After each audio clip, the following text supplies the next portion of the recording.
2024 లేదా 25లో డిగ్రీ లేదా బీటెక్ చదివారా? సాఫ్ట్‌వేర్ జాబ్ కోసం ఎదురు చూస్తున్నారా? అయితే కోడ్ జ్ఞాన్ 100 డేస్ కోర్సులో చేరండి, జాబ్ సాధించండి.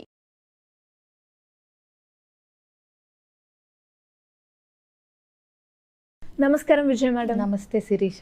మనకి అందరూ నచ్చాలని రూల్ లేదు. అలా నచ్చకపోవడానికి కూడా మన దగ్గర చాలా కారణాలు ఉంటాయి.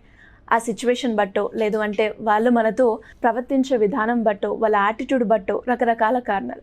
అలా మనకి ఒక పర్సన్ నచ్చలేదు అని మనం ఏ విధంగా ఎక్స్ప్రెస్ చేయొచ్చు అంటారు? సో ఆ వ్యక్తి ఎవరు, ఆ వ్యక్తులు అన్న దాన్ని బట్టి అసలు కొన్నిసార్లు మనం ఎక్స్ప్రెస్ చేయాల్సిన అవసరం కూడా రాకపోవచ్చు. అంటే వాళ్ళు ఎవరో బయట వ్యక్తులు, సో మనకి ఎప్పుడో కలిసాం 1-2 సార్లు, వాళ్ళ విధానం కానీ వాళ్ళ యాటిట్యూడ్ కానీ నువ్వు చెప్పినట్టు మనకు నచ్చలేదు. సో వాళ్ళతో చెప్పాల్సిన అవసరం కానీ వాళ్ళని మార్చి మనకి నచ్చేలాగా చేసి ఎక్స్ప్రెస్ చేయాల్సిన అవసరం కానీ అన్ని సందర్భాల్లో మనకు అవసరం పడదు. ఈ వ్యక్తులు ఎవరైతే మనకి కొన్ని నచ్చట్లేదో వాళ్ళ బిహేవియర్లో, వాళ్ళు మన ఫ్యామిలీ మెంబర్స్ అయితేనో, లేదంటే వర్క్ ప్లేస్లో మన కొలీగ్సో, లేదా మన చుట్టాలు, మనకి వాళ్ళతో మనం ఎక్కువ మట్టుకు ఇంటరాక్ట్ అవుతాము, వాళ్ళతో కలవాల్సిన సందర్భాలు వస్తూ ఉంటాయి అన్నప్పుడు మనకి ఇబ్బంది అనేది మొదలవుతుంది. అంతే కదా? అంతే. సో ఇప్పుడు కొన్ని ఇన్ఫ్యాక్ట్ ఏంటంటే ఎవరు పర్ఫెక్ట్ కాదు ఆ మాటకు వస్తే. అవును. సో మనలో కూడా కొన్ని వాళ్ళకి నచ్చకపోతూ ఉండొచ్చు. సో ఎంతవరకు వాటిల్ని చూసి చూడనట్టు కొన్ని వదిలేస్తే వాళ్ళతో మనకి పర్వాలేదు, అవసరమైనప్పుడు మాట్లాడి అట్లా రిలేషన్ మెయింటైన్ చేయొచ్చు, కొన్ని లెట్ గో చేస్తూ కొన్ని చూసి చూడనట్టు వాళ్ళంతే అని అనుకోగలిగితే కొంతవరకు అక్కడ ఒక ఫిల్టర్ చేయగలుగుతాం.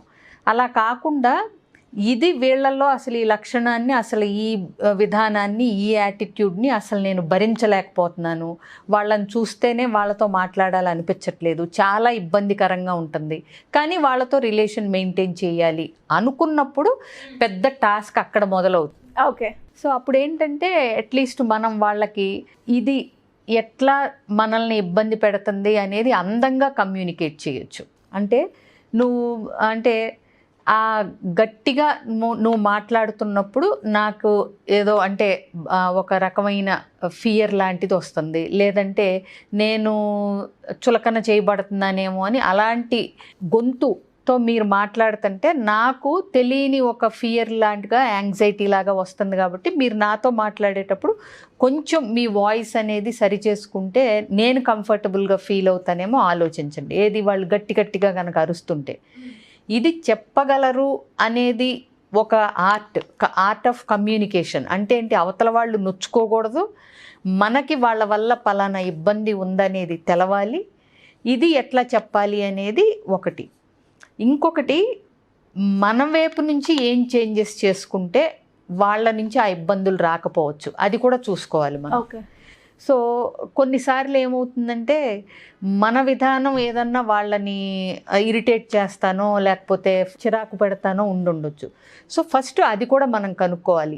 ఎందుకు అంత గట్టిగా మాట్లాడుతున్నారు, నేను మాట్లాడిన దానిలో ఏదన్నా మీకు అంటే కరెక్ట్గా అనిపించలేదా అని మనం అడిగామనుకోండి, ఇక్కడ వాళ్ళని మనం పాయింట్అవుట్ చేయట్లేదు, ముందుగానే మనది ఏదన్నా వాళ్ళని ఇరిటేట్ చేసిందా అనే క్వశ్చన్ మనం వచ్చినప్పుడు ఏంటంటే వాళ్ళు ఇంట్రాస్పెక్ట్ చేసుకుని అబ్బే లేదండి అంటే, అదే మీరు కొంచెం గట్టిగా మాట్లాడుతుంటే నేనేమన్నా అన్నానా అని నాకు డౌట్ వచ్చింది అని మనం అన్నప్పుడు ఓకే, మనం గట్టిగా మాట్లాడటం వాళ్ళకి ఇబ్బందికరంగా ఉంది అనేది అవతల వ్యక్తులకు అర్థమవుతుంది.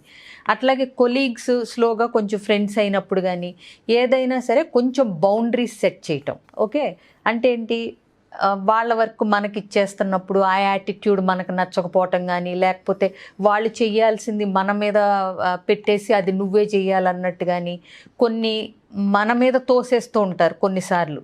రెస్పాన్సిబిలిటీ కానీ బ్లేమ్ కానీ ఏదైనా సరే దాన్ని మనం క్లియర్గా చెప్పొచ్చు. మీరు చేసేది నాకంత కరెక్ట్ అని నాకు అనిపించట్లేదు, మేబీ నేను ఇలాంటి ఎంటర్టైన్ చేయను, ఇంతవరకు అయితే నాకు ఓకే, కానీ అది దాటితే ఐ కాంట్ టేక్ అనేది మన ఏదైతే తీసుకోలేమో అది వాళ్ళకి క్లియర్గా చెప్పొచ్చు, వర్క్ ప్లేస్ కాబట్టి.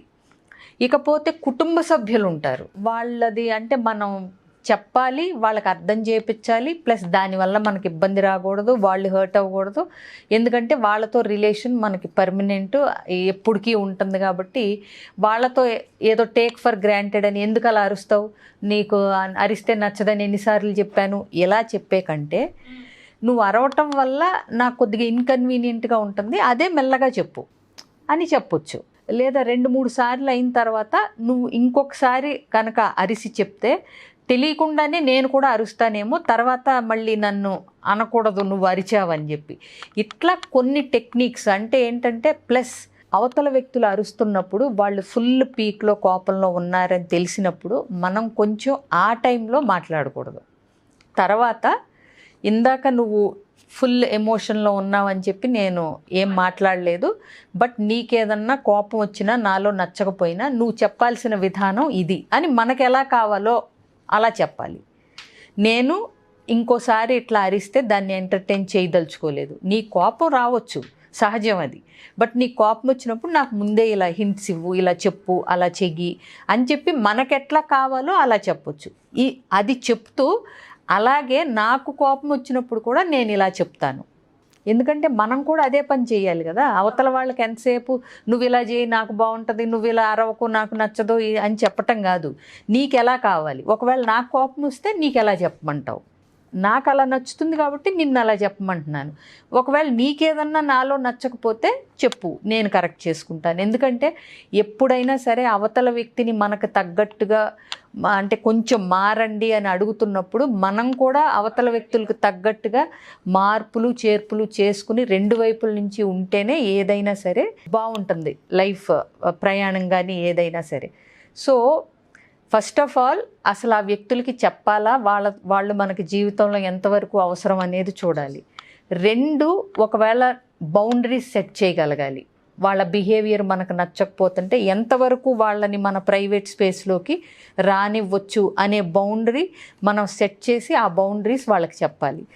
మన క్లోజ్ ఫ్యామిలీ మెంబర్స్ అయితే కనుక చక్కగా కూర్చొని డిస్కస్ చేసుకుని నాకు ఇలా ఇష్టం, నీకు ఎలా ఇష్టం, నువ్వు ఇలా చెప్తే నాకు బాగుంటుంది, నేను ఎలా చెప్తే నీకు ఇష్టం. సో ఇలా కనుక్కున్నప్పుడు ఆ యాటిట్యూడ్స్ కానీ బిహేవియర్స్ కానీ మనకి ఏదైతే నచ్చట్లేదో అది కొంచెం మాట్లాడుకుని చేసుకోవచ్చు. మన ఫ్యామిలీ మెంబర్స్ ఎంతకి మనకి అర్థం చేసుకోవట్లేదు అనుకున్నప్పుడు కౌన్సిలింగ్కి వస్తే సరిపోతుంది. మిగతా వాళ్ళతో అయితే కనుక ఎవరిని ఎక్కడ ఉంచాలో అక్కడ క్లియర్గా ఉంచటం అనేది మన అసర్టివ్గా చేయగలగాలి. ప్లస్ ఫ్యామిలీ మెంబర్స్ అనేవాళ్ళు ఎప్పుడూ మనకు క్లోజ్ కాబట్టి మ్యూచువల్ అండర్స్టాండింగ్తో ఇద్దరు సెట్ చేసుకుని సెట్ అవ్వట్లేదు అనుకున్నప్పుడు పెద్దల సలహా కానీ కౌన్సిలింగ్ కానీ తీసుకుంటే సరిపోతుంది. సో మరి ఇలా రకరకాల సమస్యలతో బేసిక్గా ఫిజియలాజికల్గా కాకుండా సైకలాజికల్గా ఎక్కువగా రకరకాల సమస్యలతో అయితే బాధపడుతూ ఉంటారు. వాళ్ళు మిమ్మల్ని అప్రోచ్ అవ్వాలి అంటే ఏ విధంగా అవ్వచ్చు మేడం? పెద్ద కష్టం ఏం కాదండి. స్క్రీన్ మీద కనిపిస్తున్న నెంబర్కి కాంటాక్ట్ చేస్తే అన్ని డీటెయిల్స్తో పాటు నా అపాయింట్మెంట్ కూడా ఫిక్స్ చేస్తారు. సో మీకు ఏదన్నా ఎలాంటి ప్రాబ్లం ఉన్నా సరే జస్ట్ స్క్రీన్ మీద కనిపిస్తున్న నెంబర్కి కాంటాక్ట్ చేసి డీటెయిల్స్ తీసుకోవటం. Thank you madam, thank you so much.